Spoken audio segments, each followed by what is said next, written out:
We are recapping the day's events for you, and of course we're taking your questions. Mayuresh and Mitesh are answering those questions, and they're with us here on the show. We got through three other stories. Let's get to the fourth headline of the day, the big one. The Supreme Court struck down RBI's February 12th circular as unconstitutional. The verdict is being seen as a blow to RBI's push for speedier recognition of non-performing loans. The move is expected to provide some relief for borrowers and, of course, banks on provisioning. The Nifty Bank rose sharply in late trade after some choppy trade. There was some expectation in certain sections of the market that probably recovery rates for banks from sectors like the power space could be better outside the IBC process. State Bank of India, Yes Bank, HDFC Bank led the charge today. Lata, you've been sort of speaking to a wide array of bankers and people who are clued into the subject. What is the sense now? Well, the first sense was that we are going back to February 12 ex ante, when also you could, try and resolve NPAs by taking them to the IBC. Nothing stopped you. It's just that one-day default. The big point that February circular brought was that the day your payment is due, you make it. Otherwise, you're in default, and the lenders will have to look for a resolution. But now we have the judgment, which has just arrived on the Supreme Court website. So I'm a little doubtful whether it is such a thorough removal of the circular.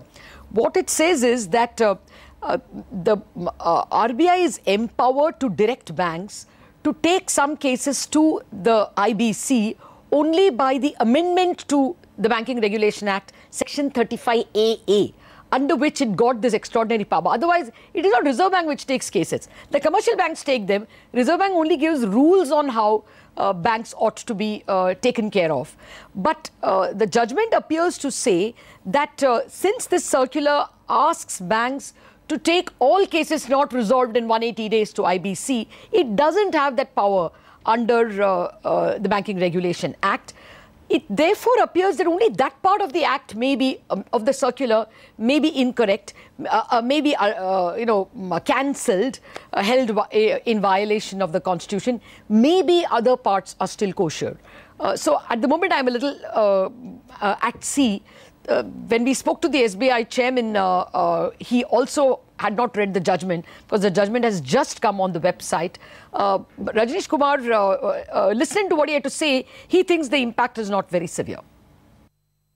One is that banks had already put a resolution framework under bank-led resolution approach, where that system has already started functioning.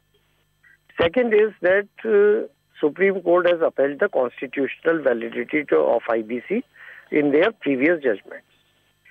So the intent to bring discipline in the lending and borrowing markets, that is not getting diluted in any manner. And that is what, as lenders, or at least I can speak on behalf of the State Bank of India, our approach to the resolution of stressed assets, which is a proactive approach, recognize early the asset and take corrective action. So there will be no change in that. And the discipline which has come in the markets around payment, I don't think that is going to be diluted in any manner.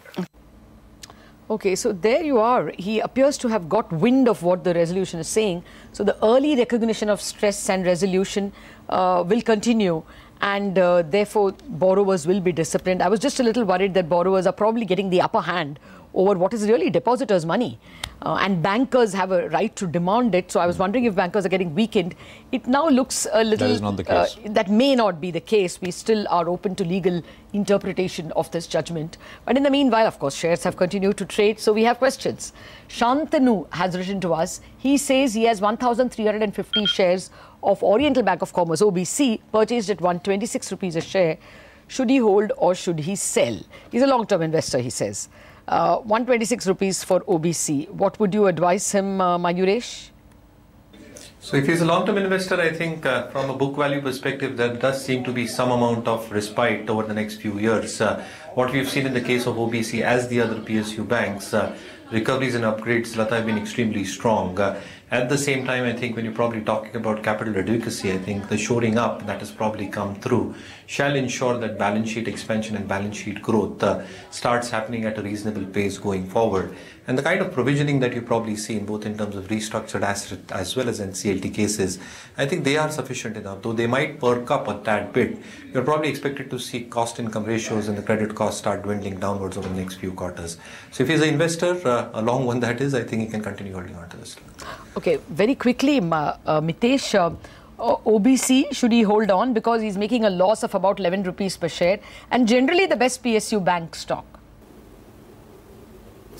I would suggest holding on. I think it is now turning tight, though around 120, 125 you might see a hurdle, but I think it's now changing the trend on the longer term basis, and 140 is the minimum which I'm hoping.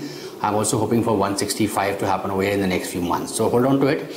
Otherwise, I like basically the entire basket of PSU banks. I think, my sense is that we might see the PSU banks do much better. Stocks like Punjab National Bank, State Bank of India, I think are all showing positive traction. And State Bank of India is clearly close to all-time high. So I think that's another added incentive. Okay, thanks very much for that. Let's move on to the last story of the day, and these are essentially stocks with some news flow. Zee Entertainment stock wobbled in trade after shares were sold by promoters. The stock closed about 3% in the red. We also had debt-laden GVK, which has dragged its shareholder Bidwest Service to the court. GVK has filed an injunction against Bidwest's attempt to sell its stake in the Mumbai airport. Bidwest may have explored option to sell its 13% stake to the Adani Group.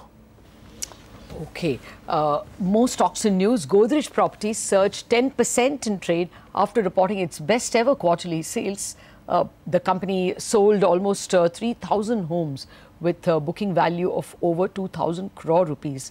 That's for the fourth quarter. Cyient was another stock which took a big knock in trade following a profit warning for the fourth quarter. A delay in the $5 million order is expected to hit the revenue in Q4. We spoke with Ajay Agarwal, CFO of Cyient, earlier today. Listen in. Quarter 4 has been a sort of, while it is work in progress, has been a softer quarter than what we had anticipated. And we will see a growth of about 1 to 2% in case of services.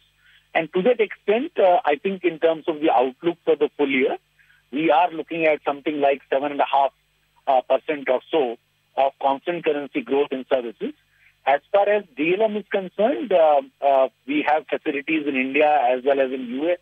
We should have a growth somewhere around 24-25% in case of DLM.